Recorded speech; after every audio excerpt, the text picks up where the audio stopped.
Welcome. The municipal election held on November 15th is over now, and there are lots of new faces in the lineup of your elected representatives. I think I've worked on at least 15 municipal elections, and it was so encouraging to see the number of credible candidates, and many of them younger people. On this program, you will meet some of the new people who will be leading municipalities in our region. We will also be showing you the final election results for South Vancouver Island. Throughout the campaigns, there were a number of issues, from deer culling to development, the Blue Bridge construction in Victoria, business improvement in several areas, and balancing farmland with commercial enterprise. There were referenda in many municipalities and electoral areas about amalgamation and spending on the Cowichan Aquatic Centre and Cowichan Sportsplex. Rising taxes and fiscal restraint emerged as early issues in the Cowichan Valley. We will be showing you referenda results in this program. A higher turnout at the polls was noticed early in advance polls and continued right the way through November 15th. Now we will look at one area where a major change took place on Election Day.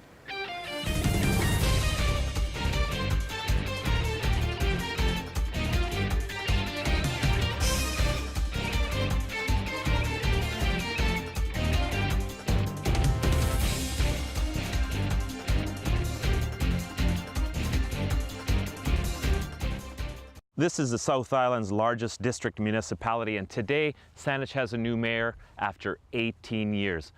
Mayor-elect Richard Atwell, congratulations. Thanks so much. You toppled a very popular mayor. 18 years, that was 6 elections, and it was a hard-fought campaign. It really took a lot out of us to get to where we were. So who is Saanich's new mayor? I've always felt this place is my home. I went away for a short time to work for some top companies in the world, and I came back about 7 years ago, and I wouldn't be any other place. So give me a snapshot of the coming weeks. What are your key objectives? It's to get to know the staff. I've been dealing with them from across the counter, so I need to get to know them better. Meet with the council, get on the same page, put in some of the reforms I was talking about in the campaign, such as opening up the council chambers. And then we've got to get to work. We've got to deal with the Alberg property.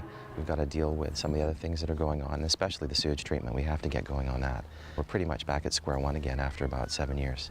I feel that it failed because of a lack of public participation. And so we have to rebuild that model and go forward with a better framework so that the public has the buy-in from the beginning, so we don't end up again in 6 years with a rejection at the end. The Trans-Canada Highway and Mackenzie Avenue on-ramp, you mentioned that in your platform. It's been on the books for a long, long time, almost as long as the mayor has been there. Certainly there's some things that can be done with the approaches to get the traffic sped up, but it's the intersection itself that's creating all of the traffic problems. And it's an ICBC #1 priority, but they need buy-in from everybody. They need the Ministry of Transportation, they need Saanich on board. So my goal is to actually get all those parties together and start moving that forward in whatever shape that the improvements take place. So the people were clear. They want to talk about amalgamation. You want to talk about amalgamation. It really is all about sharing of services and keeping those costs low for everybody. My goal is to look at that, but not just to push forward into amalgamation. That's a much bigger question, something for the provincial study to accomplish. But certainly we can get together with the other municipalities and find out what the best practices are and start adopting some of those. What does Saanich do well? Let's share that with Esquimalt. What does Colwood do well? Let's bring that into Saanich. To be able to find the efficiencies and get the tax level back down to help deal with the cost of the water going up. Certainly the cost of food's going up, and we don't have a lot of control over that. So we have to find some savings for people to make it an affordable region so more people want to come here and live here and enjoy what we're enjoying today. Thank you, Mayor-elect Atwell. The people asked for a change. They got it. Yep. I'm looking forward to this job. It's something that I've been really motivated to do ever since I took it on, and here we are at the beginning of a new era.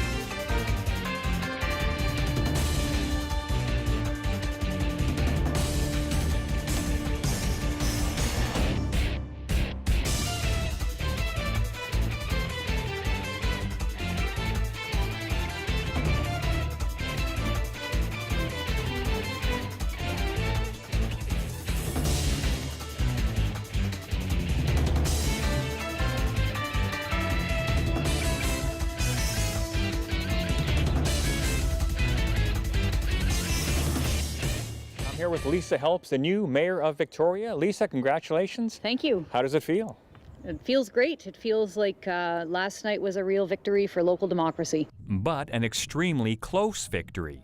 Lisa won by less than 100 ballots over incumbent mayor Dean Fortin. 89 votes. And what people were telling me last night is, I converted 3 of my friends today from Dean to Lisa. I converted 1 person to vote for you from someone else. And I think it was literally, again, that grassroots democracy, that one-on-one contact with people saying, hey, I think Lisa is the mayor that the city needs at this point in time. A first-term Victoria councillor, Lisa credits her win in part to a strong social media campaign. But I really want to stress that campaigns cannot be won or lost on social media alone. So I was just as strong on the ground, on the doorstep, as I was on social media. And I think those two things combined really led to our win. And what also led to her victory, the Johnson Street Bridge. The new mayor already has a step-by-step plan on how she will handle this contentious issue. So the first is introduce myself to PCL and MMM and let them know there's a new regime at City Hall and press a reset button on those relationships.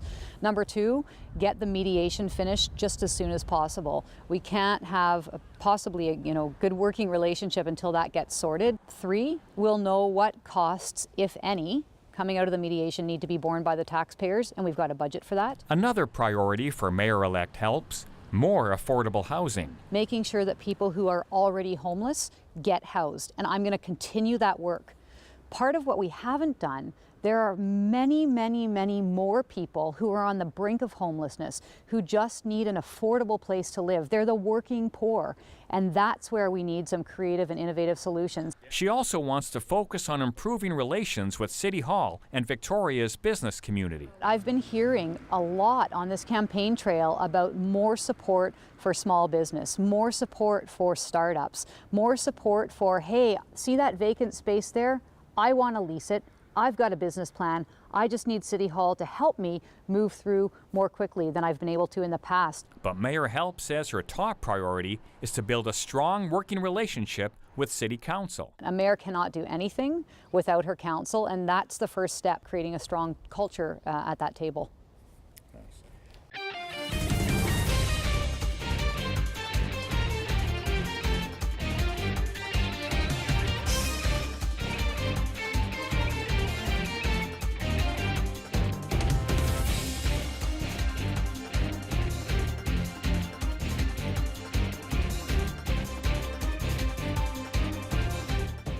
He's the Capital Region's youngest mayor. This is Ryan Windsor in central Saanich on the property at Divine Wineries, which is actually where you're the manager. You were elected into Central Saanich Council in 2013 during the by-election.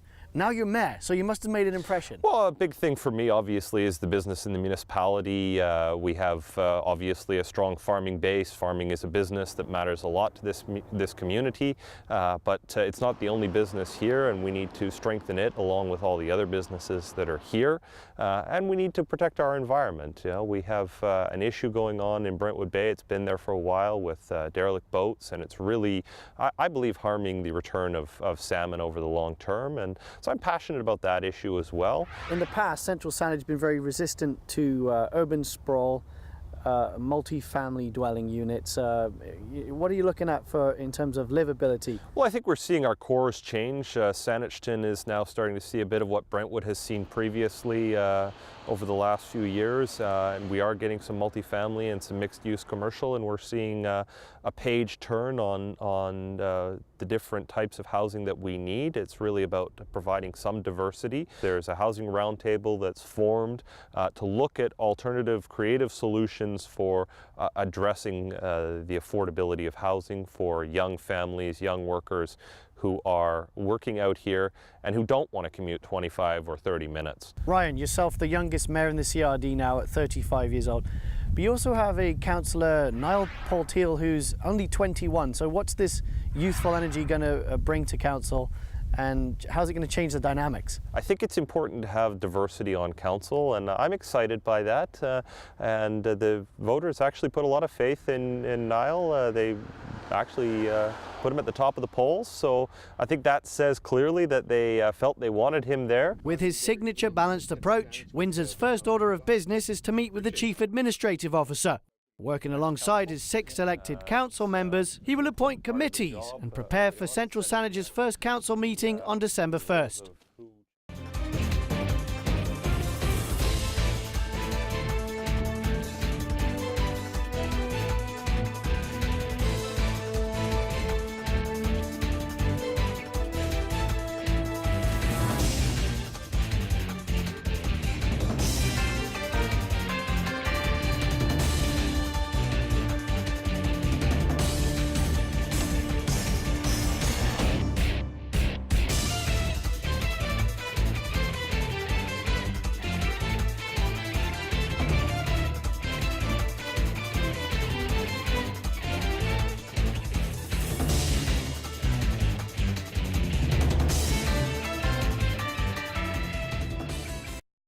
We're here in beautiful Sydney by the Sea, where 43% of the community came out to vote. We're with the new mayor-elect, Steve Price. Steve, this is clearly a community that is engaged with local politics. How does it feel to be the mayor-elect? Well, it's humbling and a real privilege to be, elected by the people of Sydney, and the trust they've put into me and the new council. It's really heartwarming. Steve, you are a guy who loves to be part of community. You were the president of the Peninsula Soccer Association, the president of the Anglers Association. You served on council since 2008. Why are you so committed to volunteering your time, your resources, and your energy to community? It's always been a nice feeling to give back to the community. I mean, I raised my 3 boys here. They all just thrived in this town. And I want to make it so that new young families, when they come here, their kids will thrive as well. We are here at the beautiful wharf at the end of Beacon Avenue, and already we have seen some changes here. As the new mayor, what's your vision for this area here? And we want to put a small breakwater here, a new public wharf, which will be free for all the residents of Sydney or for tourists coming into town. But we're also going to try to get a passenger-only Gulf Islands ferry service, and this will be the hub. So everybody from the Gulf Islands can come here and shop, they can go to the doctor, public transit's here, and you can skip the BC Ferries part completely if you don't need your car. So, and that will be a huge economic driver for the town, and it'd be good for the people of Sydney too. Mayor-elect Steve Price says no to changing Beacon Avenue back to a 2-way, but yes to creating more affordable housing for young families. We've just come up with an award-winning zoning bylaw. It's the best one in the province. We were awarded last year, and but through that, it allows smaller lots, smaller, more affordable houses, or houses with carriage homes or secondary suites. So we're working on making the town more livable and vibrant by bringing more people into it. I think Sydney's future is really, really bright. And on that note, I'd like to thank you so much and congratulations, Steve Price. I should say Mayor-elect Steve Price. It's going to be a fun 4 years. Thank you so much for interviewing me. As we continue with municipal election results, we will be focusing on Islands Trust seats. The Islands Trust is a unique federation of local governments serving islands in the Salish Sea. The federation is responsible for preserving and protecting the island's unique amenities and environment. 2 local trustees are elected for each group of islands designated as a local trust area or island municipality. Next, you will see the results for those islands in our ShawTV coverage area, which are North and South Pender Islands, Salt Spring Island, Main Island, and Galliano Island.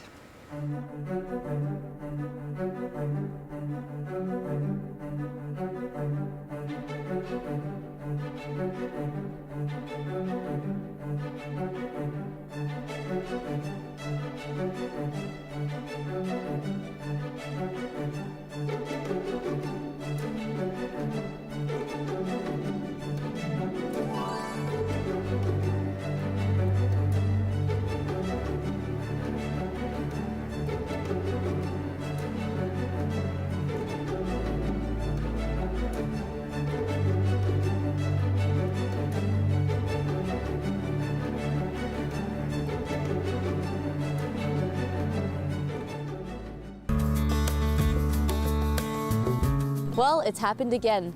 Phil Kent is returning back to the big chair for the 4th term as the mayor of Duncan. Congratulations. Well, thank you. I'm pleased that the voters came out and made their views known. We welcome some new people to council, 2 members, and so I look forward to a real dynamic team for council and working for the city. Safety and social well-being were 2 issues that were very important. You know, that's from every aspect. I mean, people have to feel secure and certain about the future, and I think it's important for us to lay down a foundation of that, and improving parks and facilities that are welcome to everyone from 2 to 92. How do you engage the citizens of Duncan to actively get involved with community affairs? Well, you know, we work through a lot of community organizations, and really it's those volunteer organizations, the people that are on the ground.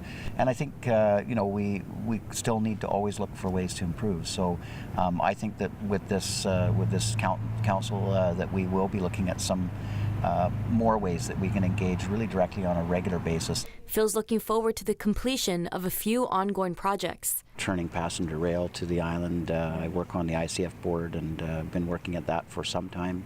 Our University Village plan, which we did in collaboration with the District of North Cowichan. Traffic, I think we need to work more closely and more proactively with MOT and First Nations here. So there's still a great deal to do, and we're going to do it with vision. We've got a business community that's really second to none. You just won. You're about to go to bed. Close your eyes. What's that last thought that goes through your mind? I'm tired. I need to sleep. But no, my mind got right to work. Nice. Which took a long time to shut down, so I didn't get to sleep till very, very early this morning. Yeah. Well, enjoy some much-deserved rest. Thank you so much for talking with us today. Yeah, thank you for the congratulations again. Returning Mayor of Duncan, Phil Kent.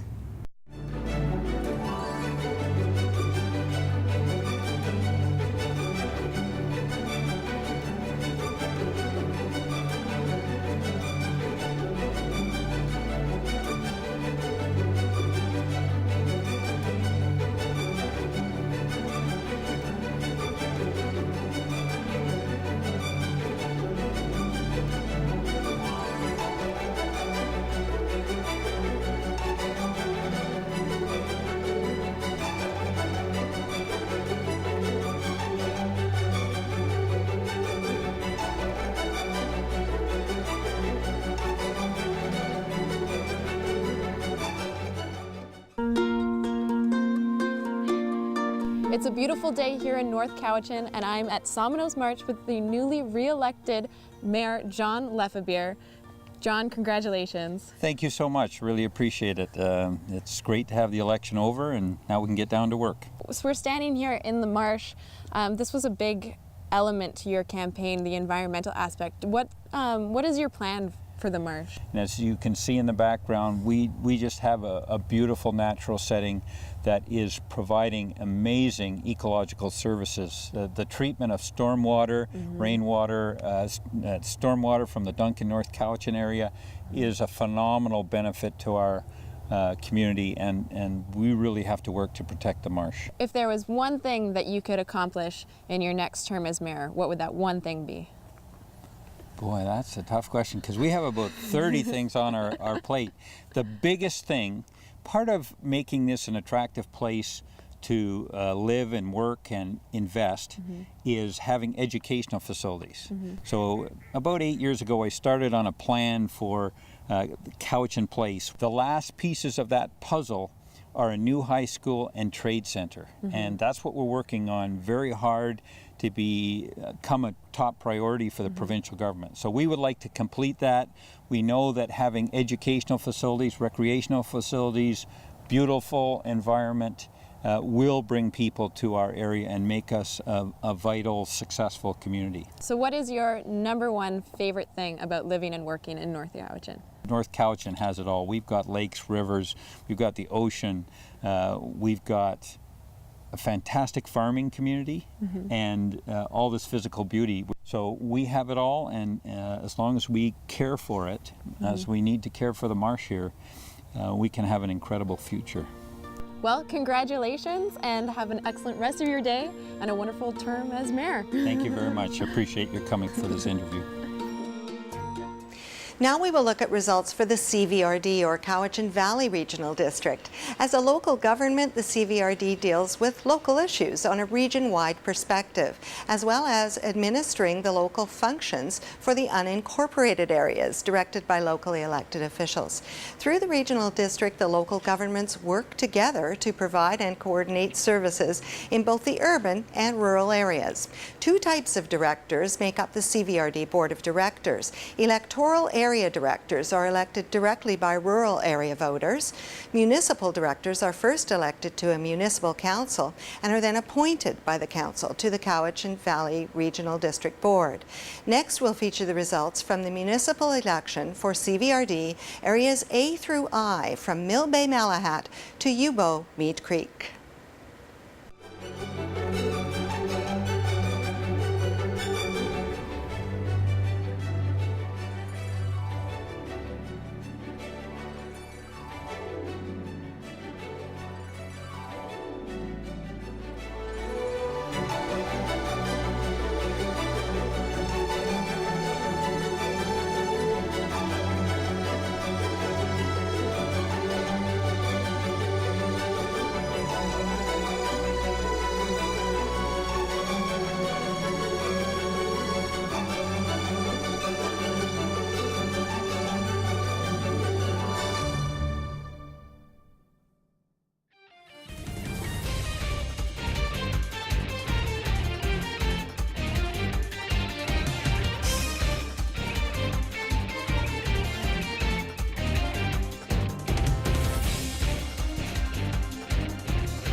It's an easy walk back to City Hall for re-elected Mayor of Langford, Stuart Young. Actually, he's been the mayor here in this municipality for over 20 years, since 1993. Going back to 93, there was a big job ahead of us, you know, the council and of course myself, to improve our community, and that was a lot of the complaints that we were getting. Was there was nothing for, you know, people to do.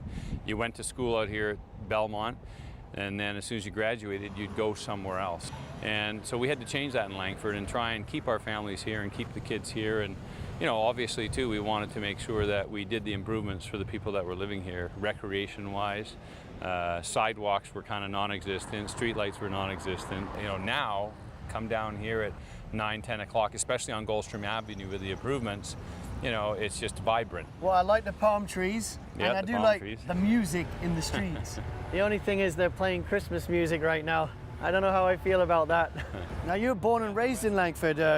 Your parents lived here? Yeah, my grandparents, then my parents, and then of course myself, and then now my son's bought a house here now too. So now that you're mayor for the next 4 years, what are some of the key issues and what are you looking to achieve in Langford? What's hot on the list? You know, it's a family-oriented community, and you need to look at making sure you have amenities for that. So I'm really excited to see the new Belmont school that they're building now. That's going to be a real bonus for our community. When's that opening? It'll be next, not this year, but the next school year, so that'll be great.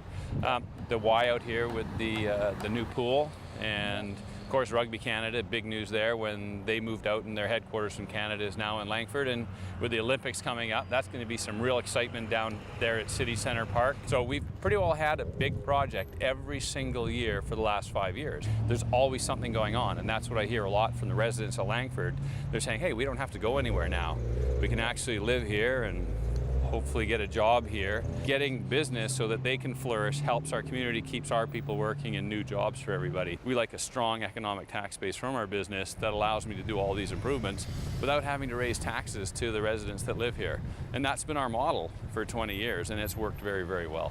Red tape is for wrapping parcels, not There for you getting go. business deals done. You know, the biggest thing I would like to see, though, is to get government offices out here. And I think that's a really important step for the government to look at over the next 3 or 4 years.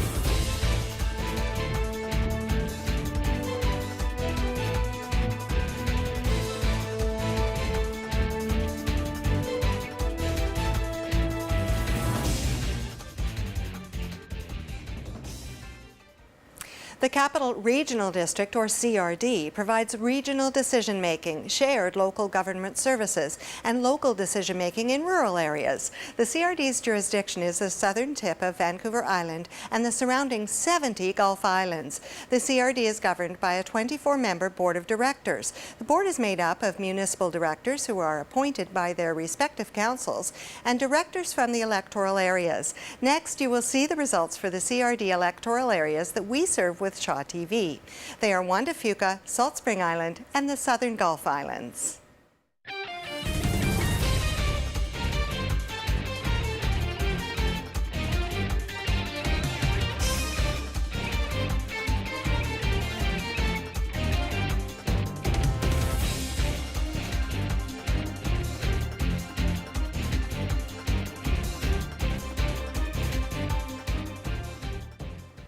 That's our program, with one important note. While we chose to highlight certain areas on South Vancouver Island and the Gulf Islands in this program, our full listing of all results, including school board candidates, was featured last Saturday night on ShawTV as soon as the results were available. All the elected people in most areas will now sit for 4 years instead of 3, which was previously the case. On behalf of our entire ShawTV team, it's been our pleasure to bring you this focus on municipal politics, an area that many experts say is the one area where we can all effect the most change. No doubt we'll have a colorful 4 years to come. I'm Daphne Goode. Thank you for watching.